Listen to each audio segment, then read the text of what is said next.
नमस्कार साथियों, जय नारायण वास विश्वविद्यालय से एनएसयू अध्यक्ष पद प्रत्याशी आप सभी से आज इस सोशल मीडिया के थ्रू सबसे रूबरू होने का मौका मिला है। मेरा सबसे पहले आप सभी से यही निवेदन रहेगा कि जितना हो सके इस सोशल मीडिया के थ्रू जितना लाइव हो सके मेरे सभी ग्रुपों के अंदर मेरे सभी भाइयों को शेयर करें, ताकि जो विश्वविद्यालय से जो मेरे अध्ययनरत विद्यार्थी है, जो ग्रामीण परिवेश के पश्चिमी क्षेत्र में अंतिम छोर तक बैठे मेरे जो भी भाई हो जो भी बहन हो, उन तक पहुंच सके, उन तक जो मेरे विश्वविद्यालय के जिन मुद्दों को लेकर आज मैं विश्वविद्यालय में छात्र राजनीति में आया हूँ और जिस विश्वविद्यालय के जितने भी मुद्दे हैं छात्रों के लिए, उन मुद्दों को लेकर मैं विश्वविद्यालय का जो छात्र संघ चुनाव लड़ने जा रहा हूँ, वो सारे मुद्दे आप सबसे मैं रूबरू करने जा रहा हूँ। तो मेरा सभी साथियों से एक बार निवेदन रहेगा कि ज़्यादा से ज़्यादा वीडियो को शेयर करें और एक बार हो सके जितना मेरे ग्रामीण परिवेश से बैठे मेरे जो भी भाई है उन सब तक मेरी बात पहुँचे, मेरी आवाज़ पहुँचे। साथियों, सबसे पहले मैं विश्वविद्यालय का जो सबसे बड़ा मुद्दा है, विश्वविद्यालय का एक इकाई है कमला नेहरू महाविद्यालय, उनका सबसे बड़ा मुद्दा ये है कि निःशुल्क बालिका शिक्षा। जब राजस्थान सरकार प्राथमिक शिक्षाएं जब 12th पास करके हमारी बहनें विश्वविद्यालय के अंदर आती है, तब क्यों ना राजस्थान सरकार जो प्राथमिक शिक्षा होती है 12वीं कक्षा की हो चाहे 11वीं कक्षा की हो, उनकी शिक्षा पूर्ण रूप से राजस्थान सरकार निःशुल्क कर रही है। तो क्यों ना विश्वविद्यालय के अंदर भी जो हमारी बहनें ग्रामीण परिवेश से 12th पास करके विश्वविद्यालय में आती है, तो उनकी जो शिक्षा है संपूर्ण रूप से चाहे एग्जाम फीस हो चाहे एडमिशन फीस हो संपूर्ण रूप से निःशुल्क होनी चाहिए। यही दूसरी बात, एग्जाम फीस और एडमिशन की फीस के साथ जो स्पोर्ट्स की जितनी भी फीस होती है, एक्टिविटी चाहे स्पोर्ट्स से हो चाहे एनएसएस से हो चाहे एनसीसी हो, जितने भी उनके शुल्क लिए जाते हैं वो संपूर्ण रूप से निःशुल्क होनी चाहिए। और यह दूसरा मुद्दा मेरा, प्रत्येक फैकल्टी के अंदर चाहे पुस्तकालय हो चाहे विश्वविद्यालय की चाहे प्रत्येक इकाई के अंदर जो पुस्तकालय, उनके अंदर जो विश्वविद्यालय की जो प्रतियोगिता की परीक्षाएं होती है, उनके अंदर जो विद्यार्थी अपने सुचारू रूप से संसाधन साथ में लाते हैं, तो विश्वविद्यालय को भी एक विश्वविद्यालय के जितने भी प्रशासन उनसे मैं निवेदन करना चाहता हूं कि प्रत्येक पुस्तकालय के अंदर विश्वविद्यालय द्वारा एक ऐसी ई मित्र की हो चाहे ई रिक्शा ई मित्र की व्यवस्था करनी चाहिए, ताकि जो ऑनलाइन बुक्स होती है वो विद्यार्थियों को बाहर से नहीं लानी पड़े, पुस्तकालय के अंदर ही उनको मौजूद करानी चाहिए। विश्वविद्यालय का सबसे बड़ा हमेशा मुद्दा रहा है, चाहे और भी कई छात्र संघ चुनाव लड़े होंगे,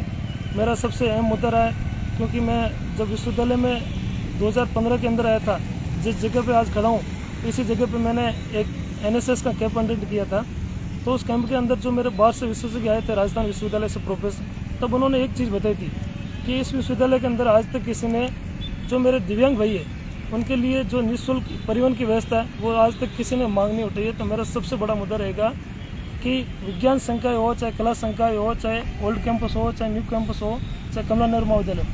सभी संकायों के अंदर जो भी मेरे दिव्यांग भाई है जो भी मेरी बहनें, उनके लिए विश्वविद्यालय प्रशासन द्वारा एक ई रिक्शा की व्यवस्था करानी चाहिए, एक निःशुल्क बस की व्यवस्था करानी चाहिए, ताकि क्या कि न्यू कैंपस मुख्य द्वार से लेकर कला संकाय तक जो आपस के बीच का डिस्टेंस है 2 kilometre,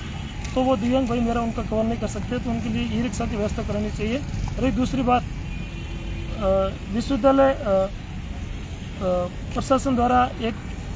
ID card, unique card का भी दिव्यांग भाइयों के लिए उनको बनाना कर देना चाहिए, ताकि क्या कि वो अपने जब ग्रामीण प्रवेश में जाए, चाहे अपने घर जाए, चाहे और भी कई कंपटीशन एग्जाम देने जाए, तो उनका अधिकतम शुल्क 10 रुपये होना चाहिए, जो राजस्थान सरकार ने कर रखा है, तो विश्वविद्यालय में भी लागू होना चाहिए। हालांकि मैं जब 2015 के अंदर इस विश्वविद्यालय में आया तो मेरा बीएससी ग्रेजुएशन इसी विश्वविद्यालय विज्ञान संकाय से हुआ, मेरा PGP MSc geology department English medium से इसी विश्वविद्यालय के अंदर हुआ। मैंने हमेशा मेरे एमएससी भाइयों के साथ मुलाकात की है, उनके साथ रहा हूँ मैं, तब कहीं ना कहीं मुझे लगता है कि इस कैंपस के अंदर, इस कैंपस की जितनी भी फैकल्टियाँ, प्रत्येक फैकल्टी के अंदर एक ई मित्र की व्यवस्था होनी चाहिए, ताकि क्या है कि जो भी मेरे एमएससी के विद्यार्थी पीजी क्लासेस के, उनके जितने भी नोट्स हो, चाहे उनको कोई अलग से कोई कंपटीशन तैयारी करने के लिए, चाहे कोई पीडीएफ तैयार करनी हो, तो उनको कहीं कैंपस से बाहर दूर जगह नहीं जाना पड़े, कैंपस के अंदर ही विज्ञान संकाय का जो डीन ऑफिस है उनके पास एक ई मित्र की व्यवस्था होनी चाहिए, ताकि क्या कि जो सारे कैंपस के डिपार्टमेंट है वो सारे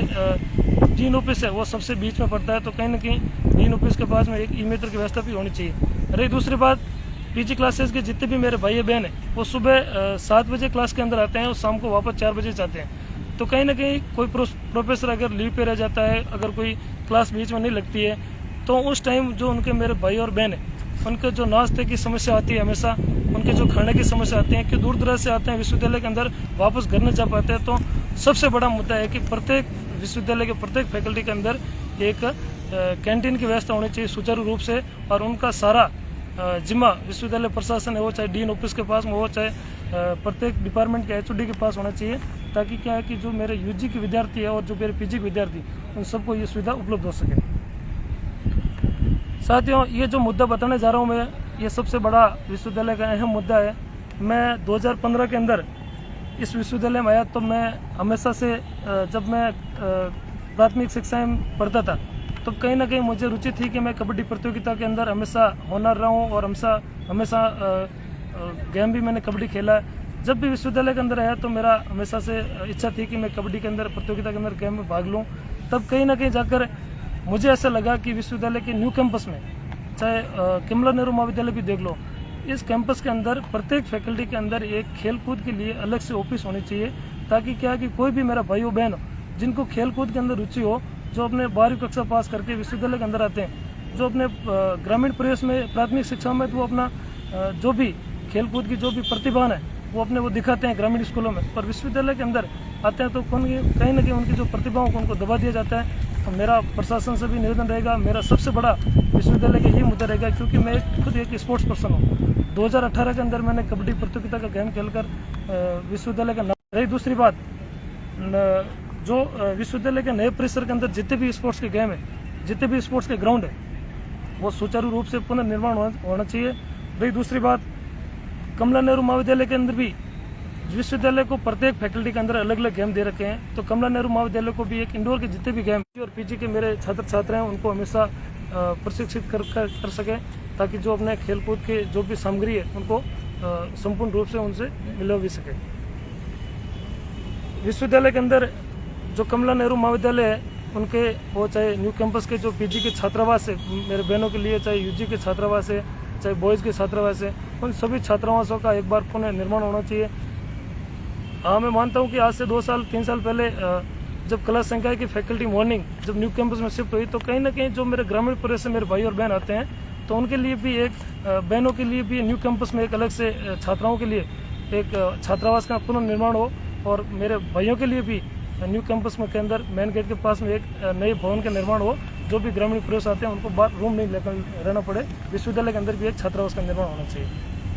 डिजिटल युग में डिजिटल शिक्षा को बढ़ावा देने के तहत विश्वविद्यालय की जितनी भी पीजी क्लासें लगती है, जो जितनी भी इस डिजिटल युग के अंदर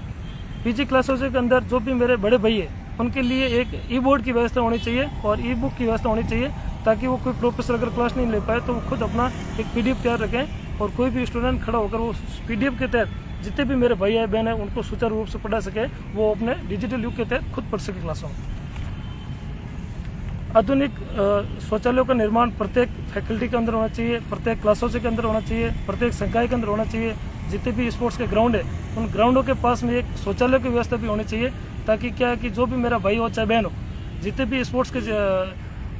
विद्यार्थी है, जितने भी स्पोर्ट्स के मेरे प्रतिभाशाली युवा साथी है, उन सब के लिए प्रत्येक ग्राउंड में एक शौचालय की व्यवस्था भी होना चाहिए सुचारू रूप से। सबसे बड़ा दुर्भाग्य की बात है, मैं ये बताना चाहता हूँ कि विश्वविद्यालय का राजस्थान की सबसे बड़ी दूसरी विश्वविद्यालय जयनारायण वास विश्वविद्यालय। इस विश्वविद्यालय के अंदर प्रत्येक फैकल्टी हो चाहे प्रत्येक डिपार्टमेंट हो, कभी तक आज तक मैंने 2015 से इस विश्वविद्यालय में बैठा हूँ, हमेशा दिन रहता हूँ, कभी मैंने आज तक कोई ऐसा प्राथमिक उपचार के लिए चिकित्सालय इस विश्वविद्यालय के अंदर मैंने नहीं देखा। हाँ, मैं मानता हूँ कि विश्वविद्यालय से बाहर है, पर जो विश्वविद्यालय के रेगुलर विद्यार्थी उनको ये पता नहीं है कि जो विश्वविद्यालय के अंदर जो प्राथमिक चिकित्सालय है, वो विश्वविद्यालय के अंदर प्रत्येक फैकल्टी के अंदर होना चाहिए, एक बॉक्स होना चाहिए, एक रूम होना चाहिए, वहाँ एक चिकित्सक बैठना चाहिए। कोई भी अगर ऐसा कोई किसी स्टूडेंट के साथ या किसी भाई और बहन के साथ ऐसी कुछ घटना हो जाए या कुछ अनहोनी घटना हो जाए, तो कहीं ना कहीं प्राथमिक उपचार के लिए हमेशा विश्वविद्यालय के पास हथियार होना चाहिए। केंद्रीय पुस्तकालय में हमेशा मैं 2015 से जब मैं विश्वविद्यालय में आया, तो सबसे पहले मेरा बीएससी सब्जेक्ट है। मेरे बीएससी सब्जेक्ट में तीनों सब्जेक्ट के अंदर मेरे प्रत्येक सब्जेक्ट के अंदर 3-3 बुक्स होती है, प्रत्येक 3 सब्जेक्ट में 9 बुक्स होती है। तो विश्वविद्यालय प्रशासन द्वारा हमेशा 3 बुक्स दी जाती है। तो मेरा सबसे बड़ा यही मुद्दा रहेगा कि जो ग्रामीण परिवेश से मेरे भाई और बहन आते हैं, उनके लिए बाहर से कोई बुक्स अवेलेबल नहीं हो पाती है। हाँ, अगर कोई ऐसी बुक्स अवेलेबल होती है जो खुद की प्रोफेसर के लिखी होती है, तो विश्वविद्यालय पुस्तकालय के अंदर कम से कम सब बुक्स है वो हमेशा अवेलेबल होनी चाहिए। ये मेरा सबसे बड़ा इस विश्वविद्यालय छात्र हितों के लिए बड़ा मुद्दा रहेगा। दिव्यांग मेरे भाइयों और बहनों के लिए विशिष्ट पुस्तकालय की व्यवस्था कराना, जिसमें विशेष तौर से जो मेरे ब्लाइंड भाई है, जो नेत्रहीन है, उनके लिए ऑडियो रिकॉर्डिंग की व्यवस्था होनी चाहिए और ई बुक की व्यवस्था होनी चाहिए, ताकि उनको सुचारू रूप से जब अपने छात्रावास से उठकर विश्वविद्यालय के अंदर आते हैं तो अपने आराम से 2 घंटा आराम से बैठकर जो ऑडियो रिकॉर्डिंग वो सुन सके और ई बुक की व्यवस्था करानी सके, ताकि वो अपना सुचारू रूप से अपने भाई और बहनों को आराम से बैठकर उसी कक्ष में पढ़ाई करें। साथियों, मैं एक बार पुनः निवेदन करूंगा कि जितने भी मैंने आपको विश्वविद्यालय के मेरे छात्र हितों के मुद्दे बताए, ये मुद्दे कोई आज से नहीं है। जब से मैं 2015 में इस विश्वविद्यालय में आया, मेरा BSc ग्रेजुएशन इस विश्वविद्यालय से हुआ, तब कहीं ना कहीं मुझे महसूस हुआ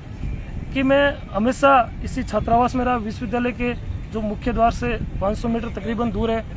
जब मैं विश्वविद्यालय में 2015 में आया तो मैंने ये कई तकलीफें सहनी।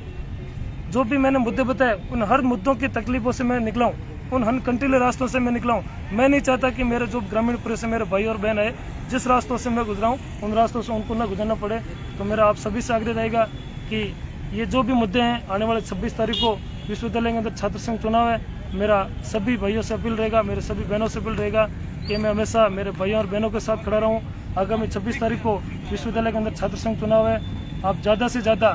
बैलेट नंबर 2 पर अपना मत और समर्थन देकर मुझे विजय बनाएं। रही बात मेरे पेनुष्य के पैनल के मेरे जितने भी साथी हैं, उन सभी के पैनल पर ज़्यादा से ज़्यादा मत और समर्थन देकर विजय बनाएं। मैं एक बार पुनः अपील करूँगा, आप मुझे साथ दें, मेरे इस संघर्ष के साथ आप मेरे साथ चलिए। हमेशा मैं आपकी अगली पंक्ति में खड़ा रहकर आपकी मांग को उठाऊंगा, कहीं आपको कोई तकलीफ नहीं आने दूंगा। हमेशा किसी भी प्रकार की कोई भी समस्या होगी, चाहे स्पोर्ट्स से लेके हो, चाहे मित्र हो, चाहे कैंटीन हो, चाहे पुस्तकालय की हो, किसी भी प्रकार की विश्वविद्यालय के अंदर कोई भी समस्या होगी तो आपका भाई हरेंद्र चौधरी और मेरी पूरी टीम